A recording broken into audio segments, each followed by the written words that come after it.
ನಮಸ್ಕಾರ ವೀಕ್ಷಕರೇ. ಸೊ ಆದಿತ್ಯವರು ಸಾಕಷ್ಟು ವಿಚಾರಗಳಿಗೆ ಸಂಬಂಧಪಟ್ಟಂತೆ ಅವರು ಎಪಿಸೋಡ್ಗಳು ಮಾಡ್ತಾ ಇದ್ದಾರೆ. ಕೆಲವೊಂದಷ್ಟು ದೀಕ್ಷೆಗಳು ಕೊಟ್ಟು ಆ ದೀಕ್ಷೆ ತೊಗೊಂಡವ್ರಿಗೆ ಒಳ್ಳೇದಾಗ್ತಾ ಇದೆ. ಸೊ ಅಂಥವು ಕೆಲವೊಂದಷ್ಟು ವಿಚಾರಗಳನ್ನ ಅವರು ಮಾತಾಡ್ತಾ ಇದ್ದಾರೆ. ಒಂದಷ್ಟು ನಮ್ಗೆ ಹೇಳಿದ್ರು, ಅದನ್ನು ಇವತ್ತು ನಿಮ್ಮ ಮುಂದೆ ನಾನು ತೋರಿಸ್ತಾ ಇದ್ದೀನಿ. ಸೊ ಆದಿತ್ಯವರೇ, ಸುಮಾರು ಜನಕ್ಕೆ ದೀಕ್ಷೆ ಕೊಟ್ಟಿದ್ದೀರಾ. ನೀವು ದೀಕ್ಷೆ ಇದಕ್ಕೆ ಮೊದಲು ಕೊಡ್ತಾರಿಲ್ಲ, ಈಗ ರೀಸೆಂಟಾಗಿ ಶುರು ಮಾಡಿರೋದು. ಬಟ್ ದೀಕ್ಷೆ ತೊಗೊಂಡು ಹೋದವ್ರಿಗೆ ಸಾಕಷ್ಟು ಒಳ್ಳೇದಾಗ್ತಾ ಇದೆ ಅಂತ ಹೇಳ್ತಾ ಇದ್ದೀರಾ. ಕೆಲವೊಂದಷ್ಟು ಉದಾಹರಣೆಗಳು ಸಮೇತ ನಮ್ಮ ವೀಕ್ಷಕರಿಗೆ ತೋರಿಸ್ಬೋದು ಅಂತ ಹೇಳಿದ್ರು. ಸೊ ಅದು ಯಾವ ಥರದ್ದು ಒಂದಷ್ಟು ದೀಕ್ಷೆ ನೀವು ಕೊಟ್ಟಿದ್ರಿ, ಯಾರು ತೊಗೊಂಡ್ರು, ಸೊ ಅವ್ರ ಬಗ್ಗೆ ತಿಳಿಸಿ. ನಂದು ಭಗವತಿ ದೀಕ್ಷೆ ಮೊದಲು ಅದೇ ಆಚೆ ಒಂದು 2 months ಬ್ಯಾಕಿಂದ 3 months ಆಯ್ತು ಆಲ್ರೆಡಿ ಕೊಡ್ತಾ ಇರೋದು. ತಗೊಂಡಂಥವ್ರಲ್ಲಿ ಕೆಲವ್ರಿಗೆ ಅದ್ಭುತ ಅಂದ್ರೆ ಅವ್ರ ಬಾಯಿಂದ ಕೇಳ್ಬೇಕು. ನಾವು ಹೇಳೋದು ಅಂದ್ರೆ ಏನಾಗುತ್ತೆ, ಕೆಲವು ಟೈಮು ಎಲ್ಲ ಇವ್ರು ಹೇಳ್ತಿದಾರೆ ಅಂತ. ಅದರ ಪ್ರಯೋಜನ ಪಡೆದವ್ರು ಮಾತಾಡೋದ್ರೆ ಅದಕ್ಕೆ ಒಂದು ಸರಿಯಾದ ಅರ್ಥಪೂರ್ಣ ಆಗೋದು. ಅಂದ್ರೆ ಯಾವ ತರ ಅಂದ್ರೆ, ಮನೆ ಬಿದ್ದೋಗ್ತಾ ಇದ್ದಂಥದ್ದು ಬೇರೆ ಯಾರೋ ಅದನ್ನ ಕಸ್ದುಕೊಂಡು ಮತ್ತೆ ಅವ್ರಿಗೆ ಜಾಗ ಕೊಡಲ್ಲ ಅಂತ ಹೇಳಿದಂಥವ್ರು ಇಲ್ಲಿ ಬಂದು ಹೋದ್ಮೇಲೆ ವಿತ್ ಪ್ರೂಫ್ ಸಮೇತ ಪೇಪರ್ ಅಲ್ಲಿ ಕೂಡ ಇದಾಗಿದೆ. ಗೃಹ ಪ್ರವೇಶ ಒಂದನೇ ನನ್ನೂ ಕೂಡ ಕರೆದಿದ್ರು. ಸೊ ನಾನು ಅದು ಮಂಗಳೂರು ಆಗಿರೋದ್ರಿಂದ ಉಡುಪಿ ಹತ್ರ ನನ್ಗೆ ಹೋಗಕ್ಕಾಗಿಲ್ಲ, ನೀವು ಮಾಡಿ ತಂದು ವಿತ್ ಫೋಟೋ ಸಮೇತ ಹಾಕಿದಾರೆ ಅವರು. ಅಲ್ಲಿ ಏನಿತ್ತು ಅಂತ ಅವ್ರು 1-2 ನಿಮಿಷ ನಾವು ಮಾತಾಡ್ಲೇಬೇಕು ಅಂತ ಪರ್ಟಿಕ್ಯುಲರ್ ಆಗಿ ಅವರು ಕೇಳ್ಕೊಂಡ್ರು. ಆಮೇಲೆ ಮನೆಗೆ ಹೆಸರು ಯಾವ್ದು ಇಡಬೇಕು ಅಂತ ನನಗೆ ಕೇಳಿದ್ರು. ಭಗವತಿ ನಿಲಯ ಅಂತಾನೆ ದೇವ್ರು, ನಮ್ಮ ದೇವ್ರ ಹೆಸರನ್ನೇ ಹಾಕಿ ಭಗವತಿ ನಿಲಯ ಅಂತಾನೆ ಹಾಕ್ಬಿಟ್ಟಿದ್ದಾರೆ. ಸೊ ಅದೇ ಹೆಸರಲ್ಲೇ ಇಟ್ಟವ್ರೆ. ಅದೇ ಹೆಸರು ಇಟ್ಟವ್ರೆ. ಅಷ್ಟು ನಮ್ಗೆ ಉಪಯೋಗ ಮಾಡಿದಾರೆ ನನ್ನ ದೇವಿ. ಯಾಕಂದ್ರೆ ದೀಕ್ಷೆ ತಗೊಂಡು ಹೋದ್ಮೇಲೆ ಸಂಪೂರ್ಣ ಅವರು ಅರ್ಪಿಸ್ಕೊಂಡ್ಮೇಲೆ ಏನೇನ್ ಕೇಳಿದ್ರೆ ಅದೆಲ್ಲ ಸಿಕ್ಕಿದ್ದಾರೆ. ಅವ್ರು ಏನೇನ್ ಕೇಳ್ಕೊಂಡಿದ್ದಾರೆ ಅದೆಲ್ಲವೂ ಅವ್ರಿಗೆ ಸಿಕ್ಕಿದೆ. ಅವ್ರ ಬಾಯಿಂದಾನೆ ಹೇಳ್ತಾರೆ, ಅವ್ರಿಗೆ ಪದಗಳು ಸಾಲದು ಅಂತ ಹೇಳ್ತಾರೆ. ಸೊ ಅವ್ರ ಜೊತೆ ಮಾತಾಡೋಣವಾ? ಮಾತಾಡೋಣ. ಫೋನ್ ಹಚ್ಕೊಡಿ, ಫಸ್ಟ್ ಅವ್ರನ್ನ ಮಾತಾಡ್ಸ್ಬಿಡೋಣ. ನಮಸ್ಕಾರ ಸರ್. ನಮಸ್ತೆ. ನಮಸ್ತೆ ಸರ್. ಆರಾಮಿದ್ದೀರಾ? ಆರಾಮಿದ್ದೇವೆ ಸರ್. ಈಗ ಓಕೆ, ನೀವು ಆದಿತ್ಯವ್ರ ಹತ್ರ ಭಗವತಿಗೆ ಸಂಬಂಧಪಟ್ಟಿತ್ತು ಒಂದು ದೀಕ್ಷೆ ತಗೊಂಡ್ರಿ. ಅದು ಯಾವ ತರ ನಿಮ್ಗೆ ಬದಲಾವಣೆ ಆಗಿದೆ? ಜೀವನ ತುಂಬಾ ಬದಲಾಯಿತು, ಮನೆ ಕಟ್ಟಿದ್ದೀರಾ, ಗೃಹ ಪ್ರವೇಶ ಆಯ್ತು ಅಂತ ಹೇಳಿದ್ರು. ಹೌದು ಸರ್, ನಾ ಫೋಟೋ ಕಳಿಸಿ ಬಿಡ್ತೀನಿ ಗುರುಜಿಗೆ ಒಂದು 2. ಅದು ನಮ್ಮ ವೀಕ್ಷಕರಿಗೆ ತೋರಿಸ್ತೀನಿ ನಾನು. ಆಯ್ತು ಸರ್. ಓಕೆ, ಏನೆಲ್ಲ ಒಂದಷ್ಟು ಒಳ್ಳೇದು ಯಾವ ತರ ಘಟನೆಗಳು ನಡೆದು ತಿಳಿಸಿ. ಅಂದ್ರೆ ಮೊದಲನೇದಾಗಿ ನಾನು ತುಂಬಾ ಪ್ರಾಬ್ಲಮ್ ಅಲ್ಲಿ ಇದ್ದೆ. ಒಂದು 7-10 ವರ್ಷ ಆಯ್ತು. ಹೌದು, ಇಲ್ಲ ಮುಟ್ಟಿದಿಲ್ಲ, ಹಿಡಿದಿಲ್ಲ, ಆರೋಗ್ಯ ಸರಿ ಇಲ್ಲ, ಏನೂ ಇಲ್ಲ. ನಾನು ಮತ್ತೆ ತುಂಬಾ ಜನ ಹತ್ರ ಹೋಗಿದೆ, ನಾವು ಗುರುಗಳು ದೀಕ್ಷೆ ಎಲ್ಲ ಪಡೆದಿದೆ ಸುಮಾರೆಲ್ಲ. ಎಲ್ಲ ಯಾವ್ದ್ರಲ್ಲೂ ನಮ್ಗೆ ಏನು ಅಷ್ಟೇನು ಫಲಿತ ಇರ್ಲಿಲ್ಲ. ಬೇಕಾದಷ್ಟು ದುಡ್ಡು ಖರ್ಚಾಯ್ತು ಅಷ್ಟೇ ಬಿಟ್ರೆ. ಮತ್ತೆ ತುಂಬಾ ನಿಮ್ಮ ವಿಡಿಯೋ ನೋಡಿದೇವೆ ನಾವು. ನಿಮ್ಮ ಮುಖಾಂತರ ನಮ್ಗೆ ಯಾರು ಗುರುಜಿ ಪರಿಚಯ ಆಯ್ತು. ನಿಮ್ಮ ವಿಡಿಯೋ ನೋಡಿದ್ಮೇಲೆ ನಾನು ಗುರುಗಳಿಗೆ ಫಾಲೋ ಮಾಡಿದ್ದೇನೆ. ಈ ಸಮಸ್ಯೆ ಹೇಳ್ಕೊಂಡು ನಂಗೊಂದು ಬಾಯಿಯಲ್ಲಿ ಕ್ಯಾನ್ಸರ್ ಆಗಿತ್ತು. ಯಾರಿಗೆ? ನನ್ಗೆ ಬಾಯಿ ಮೌತ್ ಕ್ಯಾನ್ಸರ್ ಬಂದಿದೆ. ಅದು ನನ್ಗೆ ಹಿಂಸೆ ಎಷ್ಟು ಅಂದ್ರೆ ತಡ್ಕೊಳ್ಲಿಕ್ಕೆ ಆಗ್ತಾ ಇರ್ಲಿಲ್ಲ ಕಡೆಗೆ. ಮತ್ತೆ ಬೇರೆ ಒಂದು ನಮ್ಮ ಮನೆ ಪಕ್ಕದವರು ನಾವೊಂದು ಜಾಗದ ಬರೆದು ಕೊಟ್ಟು ಕಡ ಎಲ್ಲ ಅವ್ರು ಬಾರಿ ಉಪದ್ರ ಮಾಡಿದ್ರು, ವಾಮಾಚಾರ ಎಲ್ಲ ಮಾಡಿದ್ರು. ಹಿಂಸೆ ಸಹಿಸಲಿ ಆಗಿದೆ. ನಾನು ಗುರುಗಳಿಗೆ ಫೋನ್ ಮಾಡಿದವಾಗ ಹೇಳಿದ್ರಿ ನೀವು ದೀಕ್ಷೆ ಪಡೀರಿ ಅಂತ. ಆದ್ಮೇಲೆ ನಾವು ಅದನ್ನು ಭಾರಿ ಕಷ್ಟಪಟ್ಟು ನಾವು ಬೆಂಗಳೂರಿಗೆ ಬರುವ ಪರಿಸ್ಥಿತಿಯಲ್ಲಿ ಇರ್ಲಿಲ್ಲ. ಆದ್ರೂ ಭಗವತಿ ಆಶೀರ್ವಾದದಿಂದ ನಾವು ಅಲ್ಲಿ ಹೋಗಿ ಎಲ್ಲ ಪಡ್ಕೊಂಡು ಬಂದ ಮೇಲೆ ಒಂದು ವಾರದಲ್ಲಿ ಒಂದು ರಿಸಲ್ಟ್ ಬಂತು ನಮ್ಗೆ. ಅಂದ್ರೆ ಸ್ವಲ್ಪ ಆರೋಗ್ಯ ಕ್ಲಿಯರ್ ಆಗ್ತಾ ಬಂತು.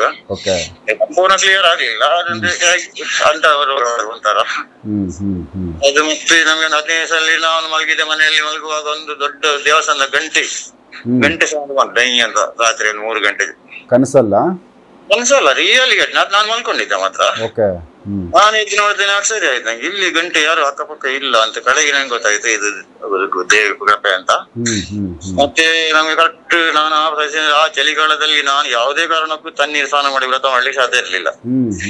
ಆದ್ರೆ ಅದು ಆಟೋಮೆಟಿಕ್ ಒಂದು ದೇವಿ ಕೃಪೆ. ಕರೆಕ್ಟ್ 3:30 ಎಚ್ಚರಿಕೆ ಆಗ್ತಿತ್ತು. 6 ಗಂಟೆ ಒಳಗೆ ಮುಗಿದ ಅವ್ರು ಹೇಳಿದ ಎಲ್ಲ ಕ್ರಮ ತನ್ನಷ್ಟಿಗೆ ಜಾದು ತರ ನಡೆದು ಹೋಯ್ತು. ಮತ್ತೆ ಒಂದು 15 ದಿವಸ ನನ್ನ ಮಗಳಿಗೆ ಒಂದು ತುಂಬಾ ಸಮಸ್ಯೆ ಅಂದ್ರೆ, ತಿಂಗಳಿಗೆ ಒಂದ್ಸಲ ಜ್ವರ ಬರುದು, ಮತ್ತೆ ರಾತ್ರಿ ಚೀರಾಡುದು, ಕಾಲು ನೋವು. ಅದು ನಮ್ಗೆ ಹೆದರಿಕೆ ಆಗ್ತಿತ್ತು. ಯಾವ್ದು ಆರೋಗ್ಯದ ಮೆಡಿಕಲ್ ಸಮಸ್ಯೆ ಆಗಿರ್ಲಿಕ್ಕಿಲ್ಲ, ಅದು ಯಾಕೆ ಅಂತ. ಅದೇ ನಮ್ಗೆ ಹೆದರಿಕೆ ಆಗ್ತದೆ, ಏನಾಗ್ತದೆ. ಆದ್ರೆ ಒಂದ್ ದಿವಸ ನನ್ನ ಹೆಂಡತಿ ಆ ದಿವಸ ಹತ್ತಾಗ ಸೀದಾ ದೇವಿ ಫೋಟೋ ಮುಂದೆ ಹೋಗಿ ಹತ್ತಲ್ಲ ನಂಗೆ ಈ ಸಮಸ್ಯೆ ಯಾಕೆ ಅಂತ. ಆಗ ಮಗು ಹೇಳಿದ ಗುಣ ಆಯ್ತು ಅಂತ ಹೇಳಿದ. ಅದ್ರ ಮೇಲೆ ಇಂದಿಗೂ ಇಲ್ಲ ಆ ಸಮಸ್ಯೆ. ಸೊ ಅಲ್ಲಿಗೆ ಒಂದ್ಸರಿಗೆ ಕ್ಲಿಯರ್ ಆಯ್ತು ಮಗುಗೆ? ಸರಿ, ಕ್ಲಿಯರ್ ಆಗಿದೆ. ಮತ್ತೆ ನಾನು ತುಂಬಾ ಒಂದು ಹಳೆ ಮನೆಯಲ್ಲಿ ಸ್ವಲ್ಪ ಭಂಗ ಮಾಡಿದ್ದೆ. ಯಾರೋ ಅವರೇ ಬಂದ್ರು, ನಿಮ್ಗೆ ಮನೆಗೆ ಬರ್ತೇವೆ ಅಂತ ಹೇಳಿ. ಮನೆ ಮಾಡ್ಕೊಡ್ತೀವಿ ಅಂತ ಲೋನ್? ಇದು ಯಾವ ತರ? ಅರ್ಧ ಮನೆ ಕಟ್ಟಿದ್ದೇವೆ, ಮತ್ತೆ ಅದ ಅರ್ಧ ಮನೆ ಎಲ್ಲ ಅವ್ರು ಕ್ಲಿಯರ್ ಮಾಡಿ ಫುಲ್ ಇದು ಮಾಡಿ 5 ಲಕ್ಷ ರೂಪಾಯಿ ವೆಚ್ಚ ಅವರೇ ಹಾಕಿ ಗೃಹ ಪ್ರವೇಶ ಟು ಜಡ್ ಅವ್ರ ಮನೆ ಬರ್ತಾರೆ, ನಮ್ದು ಯಾರು ಮಾಡಿ ಕೊಡ್ತಾರೆ ಆತರ ಎಲ್ಲ ಕ್ಲಿಯರ್ ಅವ್ರದ್ದೇ ಜಡ್ ಮಾಡಿ ಕೊಟ್ಟು ಹೋದ್ರು. ಯಾರವರು ಅಷ್ಟು ಈಸಿಯಾಗಿ ಬಂದ್ ಮಾಡೋದು ಕಷ್ಟ ಅಲ್ಲ? ಹೌದೌದು. ಅಲ್ಲ, ಯಾರು ಇಷ್ಟು ವರ್ಷದಿಂದ ನಾನಿದ್ದೆ ಯಾರು ಬರ್ಲಿಲ್ಲ ನೋಡಿ ಸರ್. ನಮ್ಮ ಮನೆಯವರೇ ನಮ್ಗೆ ಒಂದು 10 ರೂಪಾಯಿ ಬೇಕಾಗಿ ಹುಷಾರಿಲ್ಲ ಅಂತ ಯಾರು ಕೊಡುದಿಲ್ಲ ನೋಡಿ. ಹೌದು. ಆದ್ರೆ ಮತ್ತೆ ಈಗ ಆಸ್ಪತ್ರೆ 1.5 ಲಕ್ಷ ರೂಪಾಯಿ ಮೇಲೆ ಖರ್ಚಾಯ್ತು. ನಾನು 1 ರೂಪಾಯಿ ದುಡ್ಡು ಇಲ್ಲ, ಆದ್ರೂ ನಮ್ಗೆ ಎಲ್ಲಿ ಆಗಿದೆ ಅಂತ ಅದೊಂದು ವಿಚಿತ್ರ ಅದು ಘಟನೆ. ಒಂದು 10,000 ಕೇಳಿದ್ರೆ ಯಾರು ಕೊಡ್ತಾರೆ? ಇವ್ನಿಗೆ ಹುಷಾರಿಲ್ಲ, ಇವ್ನಿಗೆ ಕೊಡ್ತಾರೆ ಅಂತ ಕೊಡುದಿಲ್ಲ ಯಾರು. ಹೌದು. ಕೆಲಸ ಇಲ್ಲ, 6 ತಿಂಗಳಿಂದ ಕೆಲಸ ಇಲ್ಲದೆ ನಾನು ಜೀವನ ಮಾಡ್ತಿದ್ದೆ, ಆದ್ರೂ ಕೆಲಸ ಇದ್ದೆ. ನಾವು ತಿಂಗಳಿಗೆ ಒಂದು 50,000 ದುಡಿ ಹಾಗೆ ಅವನ ವ್ಯವಸ್ಥೆ ಆಗ್ತಾ ಉಂಟು, ಹಾಗೆ ನನ್ನ ವ್ಯವಸ್ಥೆ ಆಗ್ತಾ ಉಂಟು. ಅದ ತಾಯಿ ಕೃಪೆ ಅಲ್ಲದೆ ಬೇರೆ ಏನು ಅಲ್ಲ. ತುಂಬಾ ಈಗ ಅಂದ್ರೆ ಗುಡಿಸಲು ಮನೆ ಇದ್ದಿದ್ದು ನಿಮ್ದು ಫಸ್ಟ್ ಫೋಟೋದಲ್ಲಿ ಅಲ್ವಾ? ಸೊ ಈಗ ಅದು ಚೆನ್ನಾಗಿ ನೀಟಾಗಿರೋ ಒಂದು RCC ಮನೆ ಮಾಡಿದಿರ. ಹೌದೌದು, ಅದು ನಮ್ಗೆ ದೇವಿ ಕೊಟ್ಟಿದ್ದು ಅದು. ಮತ್ತೇಂದ್ರೆ ಇದು ನೋಡಿ ನಮ್ಗೆ ಎಲ್ಲ ಸಮಸ್ಯೆ. ಈಗ ಬೇರೆಯವರು ನಾವು ಮೊನ್ನೆ ಹೇಳಿದವರು ಆ ಜನ ಪುನಃ ಹೊಡಿಲಿಕ್ಕೆಲ್ಲ ಬಂದು ಉಪದ್ರ ಮಾಡಿದ್ರು ಪುಣ್ಯ.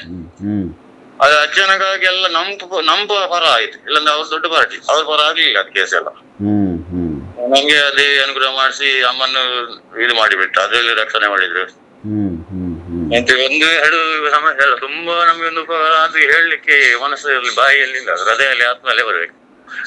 ಮತ್ತೆ ಎರಡನೇದಾಗಿ ಅದು ದೇವಿ ಅಂದ್ರೆ ಅದಕ್ಕೆ ತಕ್ಕ ಗುರು ಸಿಕ್ಕಿದ್ರೆ ಮಾತ್ರ ನಮ್ಗೆ. ಅಂತ ಗುರುಗಳು ನೋಡಿ, ಯಾರು ಗುರುಗಳು ಎಷ್ಟೋ ದೀಕ್ಷೆ ಪಡೆದು ಯಾರು ನಮ್ಗೆ ಕೇಳಲಿಲ್ಲ, ಮತ್ತೆ ಫೋನ್ ಮಾಡಿ ಆಗಿದ್ರಿ ಅಂತ. ಇವರು ನಮ್ಮನ್ನು ವಿಚಾರಣೆ ಮಾಡ್ತಾರೆ, ಎಂತ ಸಮಸ್ಯೆ ಏನಾದ್ರು ಇದ್ರೆ ಹೇಳ್ಕೊಳ್ಳೆ ಸಮ ಆಗ್ತದೆ ಮರದಿವಸ ಇವ್ರ ಹತ್ರ ಹೇಳಿದ ತಕ್ಷಣ. ಒಳ್ಳೇದೇ ಆಗೈತೆ ನಿಮ್ಗೆ. ಹೌದು. ಮತ್ತೆ ಕನಸಲ್ಲಿ 15 ದಿವಸ ಹೀಗೆ ಕನಸಲ್ಲಿ ಬಂದು ಸಮ ಉಂಟು ಮಾಡ್ತಾ ಹೋಗಿ ಅಂತ ಎಲ್ಲ ಹೇಳ್ತಾರೆ ಗುರುಗಳು. ಕನಸಲ್ಲಿ ಇವ್ರು ಬರ್ತಾರಾ? ಹೌದೌದು. ಕೆಲವರಿಗೆಲ್ಲ ದೇವಿ ದರ್ಶನ ಆಗ್ತದೆ, ನಮ್ಗೆ ಗುರುಗಳ ದರ್ಶನ ಆಗಿ ಅವ್ರು ಕರೆಕ್ಟ್ ಮಾರ್ಗದರ್ಶನ ಮಾಡ್ತಾರೆ ಕನಸಲ್ಲಿ. ಅಂತ ಒಂದು ನಮ್ಗೆ ಜೀವಮಾನಕ್ಕೂ ನಾನು ಅದು ನನ್ನ ಈ ಜನ್ಮಕ್ಕೆ ಅಷ್ಟು ಒಂದು ಪುಣ್ಯ ಮಾಡಿರ್ಬೇಕು ಅಂತ ಗುರುಗಳು ಸಿಗ್ಲಿಕ್ಕೆ. ಸೊ ಒಳ್ಳೇದಾಯ್ತು, ನೆಮ್ಮದಿ ಇದ್ದೀರಾ? ತುಂಬಾ ಒಳ್ಳೇದಾಯ್ತು. ಅದು ಒಳ್ಳೇದಂದ್ರೆ ಅಲ್ಲ, ತುಂಬಾ ಒಳ್ಳೇದಾಯ್ತು. ಇನ್ನು ಬೇರೆ ಆರೋಗ್ಯದಲ್ಲಿ ನಿಮ್ದು ಆರೋಗ್ಯ ಸರಿ ಹೋಯ್ತಾ? ಈಗ ಒಂದು 50% ಓಕೆ ಉಂಟು. ಮತ್ತೆ ನೋಡಿ, ನಾನು ತಿರುಗ್ತಾ ಇದ್ದೇನೆ, ಮಾಡ್ತಿದ್ದೆ. ನನ್ನ ಜಾಗದಲ್ಲಿ ಯಾರು ತಿರುಗ್ಲಿಕ್ಕಿಲ್ಲ, ಮಾತಾಡ್ಲಿಕ್ಕಿಲ್ಲ, ಅಷ್ಟು ನಾನು ವೀಕ್ನೆಸ್ ಇದೆ. ಆದ್ರೂ ನಾನು ಒಂದು ಸ್ವಲ್ಪ ಮಟ್ಟ ತಿರುಗ್ತಾ ಎಲ್ಲ ಇದ್ದೇನೆ. ಬೇರೆ ಯಾರಿಗೂ ಅದು ಹೇಳಲಿಕ್ಕೆ ಇಲ್ಲ, ಅಷ್ಟ ಪರಿಸ್ಥಿತಿ. ಆಮೇಲೆ 5 ನಿಮಿಷ ನನ್ನ ಮಿಸಸ್ ಮಾತಾಡ್ತಾಳೆ, ಕೊಡಿ ಮಾತಾಡ್ಸೋಣ. ಹಲೋ, ನಮಸ್ಕಾರ. ನಮಸ್ಕಾರ ಮೇಡಮ್, ಚೆನ್ನಾಗಿದ್ದೀರಾ? ಈಗ ತುಂಬಾ ಚೆನ್ನಾಗಿದೆ. ಓಕೆ, ಏನೆಲ್ಲ ಒಳ್ಳೇದಾಗೈತೆ ಹೇಳಿ. ಎಲ್ಲ ಏನಂತ ಹೇಳಲಿಕ್ಕೆ ಆಗುದಿಲ್ಲ, ಆ ರೀತಿ ಪೂರ ಅಷ್ಟು ಖುಷಿ ಆಗ್ತಾ ಉಂಟು. ಹೇಳಲಿಕ್ಕೆ ಏನು ಪದನೇ ಸಿಗ್ತಿಲ್ಲ, ಅಷ್ಟು ಖುಷಿ ಆಗ್ತಾ ಉಂಟು. ಈಗ ತುಂಬಾ ಸಂತೋಷವಾಗಿದ್ದೀರಾ? ಬಹಳ ಸಂತೋಷವಾಗಿದ್ದೀವಿ. ಈಗ ಮನೆ ಬಂದು ಅದು ಕಂಪ್ಲೀಟ್ ಅಷ್ಟು ಸ್ಪೀಡಾಗಿ ಆಗುತ್ತಾ ಇಲ್ಲೋ ಅನ್ನೋ ತರ ಇತ್ತು. ಯಾರೋ ಬಂದು ಅಷ್ಟು ಮಟ್ಟ ಮಾಡ್ಕೊಟ್ರು ಅಂತ ಹೇಳಿದ್ರು ಸಾರು. ಹೌದು, ಹಾಗೆ ಅದ್ ಯಾವ ತರ ಅದೊಂದು ಪವಾಡ ತರ ಅನಿಸ್ತಾ ಇದೆಯಲ್ಲ? ಪವಾಡ ಅಂತ, ನಾವು ಕಣ್ಣೆದ್ರು ನೋಡಿದ್ದ ಅಂತ ಪವಾಡ ಅದು. ಅದು ಅನ್ವೇಷುವವರಿಗೆ ಗೊತ್ತಾಗ್ತದೆ, ಅದು ಕೇಳಿದ್ರೆ ಯಾರಿಗೂ ಅರ್ಥ ಆಗುದಿಲ್ಲ. ಅದು ಯಾವ ರೀತಿ ಅಂತ ಹೇಳಿದ್ರೆ ಅದು ಹೇಳಲಿಕ್ಕೆ ಆಗುದಿಲ್ಲ, ಅಷ್ಟು ಒಂಥರ ಪವಾಡ. ಸೂಪರ್. ನೀವು ಕೂಡ ಈಗ ಅದು ಭಗವತಿ ತಾಯಿದು ದೀಕ್ಷೆ ಸಾರ್ ತಗೊಂಡಿರೋದು? ಹೌದು. ಸೊ ನೀವು ಅದನ್ನ ಫಾಲೋ ಮಾಡ್ತಾ ಇದ್ದೀರಾ? ಹೌದು. ತಾಯಿಗೆ ಪೂಜೆ ಮಾಡೋದು ಇವೆಲ್ಲ ನಿತ್ಯ. ಅದ್ರ ದೀಕ್ಷೆ ತಗೋದಿಲ್ಲ ಮುಂಚೆ ನಮ್ ಜೀವನನೇ ಇಷ್ಟೇ ಮುಗೀತಂತ ಎಣಿಸಿದವ್ರು ನಾವು. ಆ ತಾಯಿ ಯಾವತ್ತಿಂದ ನಮ್ಗೆ ಬಂದ್ಲ ನಮ್ಮ ಮನೆಗೆ, ಆವತ್ತಿಂದ ನಮ್ಗೊಂಥರ ಪವಾಡನೆ. ಒಳ್ಳೇದಾಯ್ತು.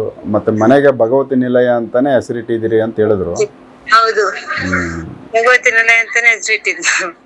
ತುಂಬಾ ಒಳ್ಳೇದಾಯ್ತು. ನಿಮ್ ಜೀವನದಲ್ಲಿ ಏನೋ ಒಂದ್ ಮಿರಾಕಲ್ ಆಗೈತೆ. ಪವಾಡ ಅಂತ ಹೇಳಿದ್ರೆ ಅದು ಸಾಧಾರಣ ಪವಾಡ ಅಂತ ನಾವು ದಿನ ಹೇಳುದು ಅದೇನೆ. ಅದು ಯಾವ ರೀತಿ ಪವಾಡ ಅಂತ ಹೇಳಿದ್ರೆ ನಮ್ಗೆ ಹೌದಾ ಅಲ್ವಾ ಅಂತ ನಂಬಲಿಕ್ಕೆ ಸಾಧ್ಯ ಆಗದಂತ ಪವಾಡ. ಆ ರೀತಿ ಅಂತ ಹೇಳಿದ್ರೆ ಅದು ಹೇಳಿದೆ ನಾನು. ಅನ್ವಯಿಸಿದವರಿಗೆ ಗೊತ್ತು, ಅದು ನಮ್ದು ಪರಿಸ್ಥಿತಿ ಇದ್ದುದು ನೋಡಿದವ್ರಿಗೆ ಹೇಳ್ತಾರೆ. ನಿಮ್ ಪರಿಸ್ಥಿತಿ ಮೊದ್ಲು ನೋಡಿದ್ರಿಂದ ಈ ಒಂದು ತಿಂಗಳಲ್ಲಿ ಆಗಿದ್ದು ಬದಲಾವಣೆನೆ ಬೇರೆ ರೀತಿ ಅಂತ. ಯಾವ್ದು ನೀರಿಲ್ದೆ ಒಂದು ಮೀನ್ ಬದುಕುದಿಲ್ಲ ಅಂತ ಹೇಳ್ತಾರಲ್ಲ, ನಮ್ದು ನೀರಿಲ್ದಿದ್ದು ಒಂದು ನೆಲೆಯಾಗಿತ್ತು. ಈಗ ನೀರು ಉಂಟು, ಎಲ್ಲದೂ ಉಂಟು, ಆ ರೀತಿಯಾಗಿದೆ. ಜೀವನ ಬದಲಾಯಿತು, ಜೀವನನೇ ಬದಲಾಗಿದೆ, ಜೀವನೂ ಉಳಿದಿದೆ. ಒಳ್ಳೇದಾಯ್ತು ತಮ್ಮ ಮಾತುಗಳು ಕೇಳಿ. ಗುರುಜಿ ನಿಮ್ಗೆ ಕೋಟಿ ಕೋಟಿ ವಂದನೆಗಳು ಗುರುಜಿ. ಮನೆ ಬೆಳೆದಿದ್ರೆ 100 ಮನೆ ಬೆಳೆದಿದ್ರೆ ಭಗವಂತನ ಆಶೀರ್ವಾದ ನಮ್ಗಿರುತ್ತೆ. ಯಾಕಂದ್ರೆ ನೇರ ಮಾತುಗಳು ಇಲ್ಲಿ ಯಾವುದೇ ಮುಚ್ಚುಮರೆ ಆಗ್ಲಿ, ಇಲ್ಲಿ ಯಾವುದೇ ಕಣ್ಣು ಕಟ್ಟು ವ್ಯವಹಾರಗಳು ಯಾವುದೂ ಇಲ್ಲ. ನೀವಲ್ಲಿ ನಾವಿಲ್ಲಿ ಕೆಲವು ದಿನಗಳ ನಡೆದಂತ ಅನುಭವಗಳು ನಿಮ್ಮೊಬ್ಬರಲ್ಲ, ದೀಕ್ಷೆ ಪಡೆದಂತ ಒಂದು ಅಷ್ಟೂ ಜನಕ್ಕೂ ಅದ್ಭುತ ನಡೆದಿದೆ. ಒಬ್ಬೊಬ್ರು ಮಾತು ಕೇಳಿದ್ರು ಒಂದು ಅದ್ಭುತಗಳೇ ಇರ್ತವೆ ಇಲ್ಲಿ. ಒಳ್ಳೇದಾಗ್ಲಿ. ನಿಮ್ಮಿಂದ 100 ಜನಕ್ಕೆ ನಿಮ್ಗೆ ಒಳ್ಳೇದಾಗ್ಲಿ, 100 ಜನಕ್ಕೆ ಒಳ್ಳೇದಾಗ್ಲಿ. ಹಾಗೆ ಎಲ್ಲರೂ ಚೆನ್ನಾಗಿ, ಯಾಕಂದ್ರೆ ಪ್ರತಿಯೊಬ್ಬರು ಬಯಸೋದು ಏನು ಅಂದ್ರೆ ಕಷ್ಟದಿಂದ ಹೊರಡೆ ಬರ್ಬೇಕು, ಪ್ರತಿಯೊಬ್ರು ಈ ಭೂಮಿ ಮೇಲೆ ಸುಖ ನೆಮ್ಮದಿಯಿಂದ ಬದುಕಬೇಕು ಅಂತ. ಅದು ನಿಮ್ಗೆ ಸಿಕ್ಕಿದೆಯಲ್ಲ, ಹಾಗೆ ಪ್ರತಿಯೊಬ್ಬರಿಗೂ ಸಿಗ್ಲಿ ಅನ್ನೋದು ಅಷ್ಟೇ. ಒಳ್ಳೇದಾಗ್ಲಿ ಅಮ್ಮ, ಇನ್ನು ಒಳ್ಳೇದಾಗ್ಲಿ. ಸೊ ಇದು ಒಂದು ಸರಿ ಅವ್ರು ಬಂದು ಇಲ್ಲಿ ದೀಕ್ಷೆ ತಗೊಂಡು ಹೋಗಿದ್ದಾರೆ. ಅದಾದ್ಮೇಲೆ ಈ ತರ ಒಂದು ಮಿರಾಕಲ್ಗಳು ಆಗಾಯ್ತು. ಹೋಗಿ ಒಂದು 10 days ಇಂದನೇ ಸ್ಟಾರ್ಟ್ ಆಯ್ತು. 10 ದಿವಸದಿಂದ ಆಗಿ ನಿನ್ನೆ 1ನೇ ತಾರೀಕಿಗೆ ಗೃಹಪ್ರವೇಶ ಆಗಿ ಇವತ್ತು ಮನೆ ಹೊಡೆಯಿತು. ಖುಷಿಯಿಂದ ಅವ್ರು ಮಾತಾಡ್ತಿದ್ದಾರೆ. ಸಂಭ್ರಮ ಆಯ್ತು ಮನೆಯಲ್ಲಿ. ಸೊ ಇದು ಎಲ್ಲರಿಗೂ ಈ ತರ ಮಿರಾಕಲ್ಗಳು ಆಗಲ್ಲ. ಯಾರೋ ಕೆಲವರಿಗೆ ತುಂಬಾ ಜನಕ್ಕಾಗಿದೆ. ಇನ್ನೊಬ್ರು ಇದ್ದಾರೆ ಬಿಜಾಪುರದವರು, ಅವ್ರ ಒಂದ್ ಮಾತು ಕೇಳಿ ಪಾಪ, ಅವ್ರ ಬಾಯಿನೇ ಕೇಳ್ಬೇಕು. ನೆನ್ನೆ ಬಂದು ನನಗೆ ರೊಟ್ಟಿ ಬಾಕ್ಸ್ ಕೊಟ್ಟು ಹೋಗಿದ್ದಾರೆ. ಅಲ್ಲೇ ಒಂದು 100 ರೊಟ್ಟಿ ಬಿಜಾಪುರದವರೆಲ್ಲ ರೊಟ್ಟಿ ಬಂದು ಅವ್ರು ಕೇಳಿ, ಅವ್ರು ಎಷ್ಟೋ ಕಡೆ ದೀಕ್ಷೆಗೆ ಹೋಗಿದ್ದಾರೆ, ದೀಕ್ಷೆ ತಗೊಂಡಿದ್ದಾರೆ. ನಾವ್ ಹೇಳ್ಬಾರ್ದು ವಿಚಾರಗಳು, ಅವ್ರ ಬಾಯಿಂದ ಹೇಳ್ಬೇಕು. ನಮಸ್ಕಾರ. ನಮಸ್ಕಾರ ಸರ್. ಆರಾಮಿದ್ದೀರಾ? ಓಕೆ. ಈಗ ಆದಿತ್ಯ ಅವ್ರ ಹತ್ರ ದೀಕ್ಷೆ ತಗೊಂಡಿದ್ದೀರಾ? ಸೊ ಆ ದೀಕ್ಷೆ ತಗೊಂಡಾದ್ಮೇಲೆ ಏನೆಲ್ಲ ಒಂದಷ್ಟು ನಿಮ್ಗೆ ಅನುಭವ ಆಗೈತೆ, ಬದಲಾವಣೆ ಆಗೈತೆ? ಸ್ವಲ್ಪ ಜೋರಾಗಿ ಮಾತಾಡಿ. ಇವಾಗ ನಾನು ಅಧ್ಯಾತ್ಮದಲ್ಲೇ ಇದ್ದವನು. ಆಮೇಲೆ ನಾನು ಒಬ್ಬ ಸಾಧಕ ಅರುಂದರೆ. ಈಗ ನಾನು ಇವ್ರ ಹತ್ರ ಹೋದ್ಮೇಲೆ ನಾನು ಫಸ್ಟ್ ಏನ್ ಮಾಡ್ತಿತ್ತು, ಏನೇ ಕಂಡ್ರು ಸ್ಪಷ್ಟವಾಗಿ ಕಾಣ್ತಿದ್ದಿಲ್ಲ ನನಗೆ. ಓಕೆ. ಈ ನವೀನ್ ಅವ್ರ ಹತ್ರ ನಾನು ಇವ್ರ ಕಡೆ ನಾನು ದೀಕ್ಷೆ ತಗೊಂಡ್ಮೇಲೆ ಫುಲ್ ಪರ್ಫೆಕ್ಟ್ ಆಗಿ ಟಿವಿ ನೋಡ್ತಾ ಕಾಣಿಸ್ತೈತಿ. ನಾನು ಏನ್ ನೋಡ್ಬೇಕು ಅನ್ಸಿರ್ತದೆ ಎಲ್ಲ ಕಾಣಿಸ್ತಿತ್ತು. ಓಕೆ. ನಿಮ್ಗೆ ಏನಾದ್ರು ದೂರದೃಷ್ಟಿ ತರನಾ ಇದು? ದೂರದೃಷ್ಟಿ. ಯಾವ್ದೋ ಒಂದು ಜಾಗದ ಬಗ್ಗೆ ಇಲ್ಲ ಯಾವ್ದೋ ಒಂದು ಈ ತರದ್ದು ಒಂದು ವಿಚಾರ ಅದನ್ನ ನೋಡಿ ಅಂದಾಗ ಚೆಕ್ ಮಾಡಿದಾಗ ಅದು ನಿಮ್ಗೆ ವಿಜುವಲ್ಸ್ ತರ ಕಾಣುತ್ತೆ. ಓಕೆ. ಈಗ ಯಾರು ಬಂದ್ರು ಏನೋ ಸಮಸ್ಯೆ ಇತ್ತಪ್ಪ ಅಂದ್ರೆ ಅವರು ಹೇಳೋಕ್ಕಿಂತ ಮುಂಚಿತ ನಾನು ಡೀಟೇಲ್ಸ್ ಪಟ್ಟ ಬಂದು ಹೋಗ್ಬಿಟ್ಟಿದ್ದೆ ನನಗೆ. Okay, super. ಈ ಗುರುಜಿಯಿಂದ ನನಗೆ ತುಂಬಾ ಬಹಳ ಶಕ್ತಿ ಪಡೆದಿದ್ದೀನಿ. ಬಹಳ ಆಶ್ಚರ್ಯಕರವಾದ ಯುನಾನಿ ಶಕ್ತಿ ಇದೆ. ಸೊ ನಿಮ್ಗೆ ಅದು ಕಂಡಿದೆ? 100%. ಓಕೆ. ಮತ್ತೆ ಇನ್ನೇನೆಲ್ಲ ಒಂದಷ್ಟು ಚೇಂಜಸ್ ನಿಮ್ಗೆ ನಿಮ್ಮ ಜೀವನದಲ್ಲಿ ಕಂಡಿದ್ದೀರಾ? ಈಗ ಇನ್ನು ಮೇಲೆ ಕಾಣುವುದು, ನಿನ್ನೆ ಹೋಗಿ ಅವರು ಪಾದಾರ್ಪಣೆ ಮಾಡ್ಕೊಂಡು ನಾನು ದೀಕ್ಷೆ ಕೊಟ್ಟಂತ ಪೂಜೆ ಮುಗಿಸ್ಕೊಂಡು ಅವ್ರಿಗೆ ಅರ್ಪಿಸ್ಬೇಕು ನಾನು ಹೊಳೆ ರಿಟರ್ನ್ ಆಗಿ. ಆ ರೀತಿಯಾಗಿ ನಿನ್ನೆ ಹೋಗಿ ನಾನು ಅರ್ಪಣೆ ಇದು ಮಾಡ್ಬಿಟ್ಟಿದ್ದೀನಿ. ಇವಾಗ ಏನೈತೆ ಅವ್ರು ನನಗೆ ನೀ ಏನು ಮಾಡಿ ಇನ್ಮೇಲೆ ಏನ್ ಕೆಲಸ ಮಾಡ್ತೀರಾ ಮಾಡಿ ಅಂತ ಹೇಳಿದಾರೆ. ಇನ್ಮೇಲೆ ಮಾಡೋದು ಅಷ್ಟೇ ಕೆಲಸ. ಸೊ ಮಾಡಿ ಒಳ್ಳೇದಾಗ್ಲಿ. ನಮಸ್ಕಾರ ಅರುಣ್. ಸೊ ದೀಕ್ಷೆಗಳು ರೆಗ್ಯುಲರ್ ಆಗಿ ತಗೊಂಡವ್ರಿಗೆ ಒಂದಷ್ಟು ಅಂದ್ರೆ ಒಂದು 10 days ಫಸ್ಟ್ ವೀಕ್ ಸೆಕೆಂಡ್ ವೀಕಲ್ಲೇನೆ ಏನಾದರೂ ಬದಲಾವಣೆ ಕಾಣುತ್ತೆ. ಅದ್ಭುತ.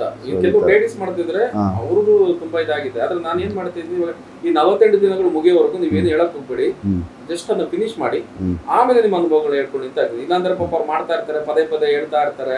ಅದು ಹೇಳ್ತಾ ಇದ್ದಷ್ಟು ಡಿಸ್ಟರ್ಬ್ ಜಾಸ್ತಿ ಇರುತ್ತೆ. ಬೇಡ, 40 ದಿವಸ ಮುಗಿಸ್ಬಿಡಿ. ತಪಸ್ಸು ಮಾಡ್ತಿದ್ರೆ ಮುಗಿಸಿ. ಇದೇನು ಅಂತ ದೊಡ್ಡ ಕಷ್ಟಕರವಾಗಿ ಏನಿಲ್ಲ. ಬೆಳಿಗ್ಗೆ 4 ರಿಂದ 6 ಗಂಟೆ ಒಳಗೆ ಪೂಜೆ ಮುಗಿಬೇಕು, ಸಂಜೆ 6 ರಿಂದ 10 ಗಂಟೆವರೆಗೂ ಟೈಮ್ ಇರುತ್ತೆ. ಅದ್ರೊಳಗೆ ಪೂಜೆ ಮುಗಿಬೇಕು. ಒಂದೇ ಕಡೆ ಇದ್ದು ಬೆಳಿಗ್ಗೆ ಸಂಜೆ ಪೂಜೆ ಮಾಡ್ಬೇಕು ಇಷ್ಟೇ. ಅದ್ ಬಿಟ್ರೆ ಏನು ಅಂತ ಕಷ್ಟಕರವಾಗಿ ಇಲ್ಲ. ಅದು ಇನ್ನೂ ತುಂಬಾ ಹತ್ರ 48 ದಿನಗಳಷ್ಟೇ.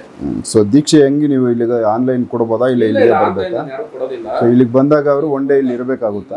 ಇಲ್ಲ ಇಲ್ಲಿ ಬರೀ ಒಂದು 10 ರಿಂದ 15 ನಿಮಿಷ ಅಷ್ಟೇ. ಯಾಕಂದ್ರೆ ನನ್ನ ಮೂಲ ಮಂತ್ರನ ಅವ್ರ ಕಿವಿನಲ್ಲಿ ಅದನ್ನ ನನ್ನ ಶಕ್ತಿನ ಅವ್ರಿಗೆ ಟ್ರಾನ್ಸ್ಫರ್ ಮಾಡ್ತಾರೆ. ಎಷ್ಟು ಅಂದ್ರೆ ಅವರು ಇಲ್ಲಿಗೆ ಬರ್ಬೇಕಂದ್ರೆ ಯಾವೆಲ್ಲ ಒಂದು ಪ್ರಿಪೇರ್ ಇರ್ಬೇಕು ಅವರು? ಅಂದ್ರೆ ನೋಡಿ, ಈ ಇನ್ನ ಮಾಡ್ಬೇಕಾದ್ರೆ 48 ದಿನ ವೆಜಿಟೇರಿಯನ್ ಆಗಿರ್ಬೇಕು, ನಾನ್ ವೆಜ್ ತಿನ್ಬಾರ್ದು. ಸಾಂಸಾರಿಕ ಜೀವನ ಇರೋದಿಲ್ಲ 48 ದಿವಸ. ಗಂಟೆ 8 ಪಕ್ಕ ಮಲ್ಗಂಗಿಲ್ಲ. ಇವೆರಡು ಬಹುಮುಖ್ಯ. ಆಮೇಲೆ ಎಣ್ಣೆ ಹೊಡಿಯೋರು, ಗುಡ್ಕ ಅಂತ ಇಂಥವೆಲ್ಲ ದೂರ ಇರ್ಬೇಕು 48 ದಿನ. ಆಮೇಲೆ ಒಂದೇ ಕಡೆ ಇದ್ದು ಅಂದ್ರೆ ಕಷ್ಟ ಇಲ್ಲ. ಬೆಳಿಗ್ಗೆ 4 ರಿಂದ 6 ಗಂಟೆ ಒಳಗಡೆ ಪೂಜೆ ಮುಗಿಸ್ಬೋದು ಅಂತ ಬ್ರಾಹ್ಮಣಿ ಮುಹೂರ್ತದಲ್ಲಿ. ಆಮೇಲೆ ಸಂಜೆ ಬಂದು 6 ಗಂಟೆಯಿಂದ 10 ಗಂಟೆವರೆಗೂ ಟೈಮ್ ಇರುತ್ತೆ. 10 ಗಂಟೆ ಒಳಗೆ ಪೂಜೆ ಮುಗಿಸ್ಬೇಕು. ಎಂತವರೆಗೂ ಏನೇ ಕೆಲಸ ಇದ್ರು 8-9 ಗಂಟೆಗೆ ಮನೆಗೆ ಬಂದ್ಬಿಡ್ತಾರೆ. ಫ್ರೆಶ್ ಅಪ್ ಆಗಿ 9 ಗಂಟೆಗೆ ಕೂತ್ಕೊಂಡ್ರು 9:30 9:30 ಪೂಜೆ ಮಾಡ್ತಾರೆ. ಸೊ ಈ ಥರ ಒಂದು ಬೇಸಿಕ್ ರೂಲ್ಸು ನಿಮ್ಮದು, ಬೇಸಿಕ್ ರೂಲ್ಸ್ ಇರುತ್ತೆ, ಇಷ್ಟು ಮಾಡಬೇಕು, ಇಷ್ಟಿರುತ್ತೆ. ಅಂದ್ರೆ ಈ ಒಂದು ಶಬರಿಮಲೆ ಮಾಲೆ ಹಾಕಿದಾಗ 48 ದಿನಗಳು ಹೇಗೆ ಕಟ್ಟುನಿಟ್ಟಾಗಿರ್ತಾರೆ, ಸೇಮ್ ಆಸ್ ಇಟ್ ಇಸ್ ಅಷ್ಟೇ, ಬೇರೆ ಏನು ಅದಕ್ಕಿಂತ ಫಾಲೋ ಅಪ್ ಮಾಡಬೇಕು, ಏನು ಬದಲಾವಣೆ ಇಲ್ಲ, ಸೇಮ್ ಅಷ್ಟೇ ಹೇಗಿರ್ತಾರೆ ಅಷ್ಟರಲ್ಲೇ ಇರುತ್ತೆ. ಸೊ ಅವ್ರು ಬಂದು ಅವ್ರದ್ದು ಜಾಗದಲ್ಲಿ ಎಲ್ಲಿ ಅವರು ಶುರು ಮಾಡ್ತಾರೆ ಆ ಜಾಗ ಬಿಟ್ಟು ರೆಗ್ಯುಲರ್ ಆ ಜಾಗದಲ್ಲೇ ಕುತ್ಕೊಂಡು ಮಾಡ್ಬೇಕು. 48 ದಿನಗಳು ಬೇರೆ ಎಲ್ಲೂ ಹೋಗಿ ಮಾಡಂಗಿಲ್ಲ, ಸ್ಥಳ ಬದಲಾಯಿಸೋಗಿಲ್ಲ, ಒಂದೇ ಕಡೆನಲ್ಲಿ ಮಾಡ್ಬೇಕು. ಏನೇ ಕೆಲಸ ಇದ್ರು ಬೆಳಿಗ್ಗೆ ಅವ್ರ ಕೆಲಸ ಕಾರ್ಯಕ್ಕೆ ಹೋಗಿ ಬರ್ಬೋದು ಮನೆಗೆ, ಮತ್ತು ಸಂಜೆ ಮಾಡ್ಕೊಂಡು 48 ದಿವಸ ಮಾತ್ರ ಎಲ್ಲೂ ಬೇರೆ ಕಡೆ ಹೋಗಂಗಿಲ್ಲ. ಸೂಪರ್. ಸೊ ವೀಕ್ಷಕರೇ, ಯಾಕಂದ್ರೆ ಈಗ ದೀಕ್ಷೆ ಅದಿತ್ ಅವ್ರು ಕೊಡ್ತಾ ಇರೋದು ಭಗವತಿ ದೀಕ್ಷೆ 48 ದಿನ, ಅದೊಂದು ನಿಯಮಗಳು, ಅದನ್ನು ಫಾಲೋ ಮಾಡಿದಾಗ ಸಾಕಷ್ಟು ಅನುಭವಗಳು ಬಂದಿರೋದು. ಇಬ್ಬರಲ್ಲಿ ನಮ್ಮ ಜೊತೆ ಪಟ್ನಾ ಈಗ ಮಾತಾಡಿದ್ದಾರೆ, ಅವ್ರಿಗೊಂದಷ್ಟು ಒಳ್ಳೇದೇ ಆಗಿದೆ, ಮತ್ತು ಇನ್ನೂ ಬೇರೆಯವರು ಇದ್ದಾರೆ ಅಂತ ಹೇಳ್ತಾ ಇದ್ದಾರೆ. ಅವ್ರನ್ನ ನೆಕ್ಸ್ಟ್ ಸಾಧ್ಯವಾದರೆ ಮಾತಾಡ್ಸೋ ಪ್ರಯತ್ನ ಮಾಡ್ತೀನಿ. ಇನ್ನು ಕೆಲವರು ಕೇಳ್ತಾ ಇದ್ರು, ಇಲ್ಲಿ ಏನು ಅಂತಂದ್ರೆ ಹೆಂಗಸರಿಗೆ ಬಂದು ಹೇಳಿದೀನಿ, ಈ ದೀಕ್ಷೆ ಬಂದು ಮಂತ್ಲಿ ಮುಟ್ಟಾಗವ್ರಿಗೆ, ಸಮಸ್ಯೆ ಇರೋರಿಗೆ, ಹೆಣ್ಮಕ್ಳಿಗೆ ಆಗಲ್ಲ, ಮುಟ್ಟು ನಿಂತಿರ್ಬೇಕು ಅಂತವ್ರಿಗೆ ಮಾತ್ರ ಆಗೋದು. ಇನ್ನು ಕೆಲವರು ಬಂದು ಕೇಳ್ತಾ ಇದ್ರು, ಗುರುಗಳ ಎಲ್ಲರಿಗೂ ಇಂಥವ್ರಿಗೆ ಕೊಟ್ರೆ ನಾವೇನ್ ಮಾಡೋದು ಅಂತ. ಅಂತವ್ರಿಗೂ ಇದೆ ದೀಕ್ಷೆ, ಬೇರೆ ಒಂದಿದೆ, ಅದೊಂದು ಅಘೋರ ದೀಕ್ಷೆ ಅಂತ. ಅದು 10 ವಯಸ್ಸಿಂದ 60 ಅಂದ್ರೆ 60 ಮೇಲೆ ಕಷ್ಟ ಆಗುತ್ತೆ ಅದು ಮಾಡೋದಕ್ಕೆ, ಯಾಕಂದ್ರೆ ಕೂತಲ್ಲಿ ಮಂತ್ರ ಜಪಗಳು ಮಾಡ್ಬೇಕು, ಬಾಡಿ ಪೇನ್ ಅದು ಇದು ಅಂತ ಮಾಡಕ್ ಕಷ್ಟ ಆಗುತ್ತೆ. ಅಂತವ್ರಿಗೂ ಇದೆ, ಲೇಡೀಸ್ ಹೆಣ್ಮಕ್ಳು ಮಾಡ್ಬೋದು. ಅಂದ್ರೆ 10 ವರ್ಷದ ಮೇಲೆ ಮುಟ್ಟಾಗಂತವ್ರಿಗೂ ಅದು ಬೇರೆ, ಇದು ಭಗವತಿ ದೀಕ್ಷೆ ಅಲ್ಲ. ಮತ್ತೆ ಕಾಲ್ ಮಾಡ್ಬಿಟ್ಟು ಮತ್ತೆ ಗುರುಗಳೇ ಎಲ್ಲರಿಗೂ ಆಗುತ್ತೆ ಅಂತ ಹೇಳಿದಿರಿ ಅಂತ ಈ ತರ ಒಂದು ಜನ ಇರ್ತಾರೆ, ಮತ್ತೆ ನಾನು ಅದನ್ನೇ ಒಂದು ಅರ್ಧ ಗಂಟೆ ಹೇಳ್ಕೊಂಡಿರ್ಬೇಕು. ಸೊ ಅದಕ್ಕೂ ಇದೇ ತರ ನಿಯಮಗಳ, ಇದು ಅದು ಸ್ವಲ್ಪ ನಿಯಮ ಜಾಸ್ತಿ ಇರ್ತವೆ. ಅಂದ್ರೆ ಕೆಲವರು ಹೇಳ್ತಾರೆ, ನನಗೆ ಬೇಡ, ಆಧ್ಯಾತ್ಮಕ್ಕೆ ಬಂದ್ಬಿಡ್ತೀನಿ, ಜೀವನ ಸಾಕಾಗಿದೆ. ಈ ಅಗೋರಿಗಳು ಹೇಗೆ ಜೀವನ ಮಾಡ್ತಾರೆ ಆತರ. ಓಕೆ ಓಕೆ, ಅಗೋರಿ ದೀಕ್ಷೆ. ಎಸ್, ಅಂದ್ರೆ ಆತರ. ಅಂದ್ರೆ ಅದು ಹೆಣ್ಮಕ್ಳು ತಗೋಬಹುದು, ಗಂಡು ಮಕ್ಳು ತಗೋ, ವಯಸ್ಸಿನಲ್ಲಿರೋರು ತಗೋಬಹುದು, ವಯಸ್ಸಿನಲ್ಲಿರೋ ಹೆಣ್ಮಕ್ಳು ತಗೋಬಹುದು. ಅಂದ್ರೆ ಕೆಲವ್ರಿಗೆ ಸಾಂಸಾರಿಕ ಜೀವನ ಬೇಡ ಅನ್ಸ್ಬಿಟ್ಟಿರುತ್ತೆ, ನಾನೊಂದು ಆಧ್ಯಾತ್ಮ ಲೋಕದಲ್ಲಿ ಒಂದು ಅದ್ಭುತ ಹೋಗ್ಬೇಕಂತ, ಅಂತವ್ರನ್ನ ಇದು ತಗೊಂಡು ಮಾಡ್ಬೋದು. ಸೊ ಇದಿಷ್ಟು ಅದಿತ್ ಅವ್ರಿಗೆ ಸಂಬಂಧಪಟ್ಟಂತೆ, ದೀಕ್ಷೆಗೆ ಸಂಬಂಧಪಟ್ಟಂತೆ ಒಂದಷ್ಟು ವಿಚಾರ. ನೆಕ್ಸ್ಟ್ ಕೆಲವೊಂದಷ್ಟು ಬೇರೆ ಅವರು ಕೆಲವೊಂದು ಕೇಸ್ಗಳನ್ನ ಅಟೆಂಡ್ ಮಾಡಿರೋವು, ಮತ್ತು ಅವರಲ್ಲಿ ಇನ್ನೂ ಬೇರೆ ಯಾವೆಲ್ಲ ಒಂದಷ್ಟು ವಿಚಾರ ಸಾಧನೆಗೆ ಸಂಬಂಧಪಟ್ಟವು ಇರ್ತವೆ, ಅವುಗಳ ಬಗ್ಗೆ ಎಪಿಸೋಡ್ ಮಾಡ್ತೀನಿ, ನೋಡ್ತಾ ಹೋಗಿ. ನಮಸ್ಕಾರ.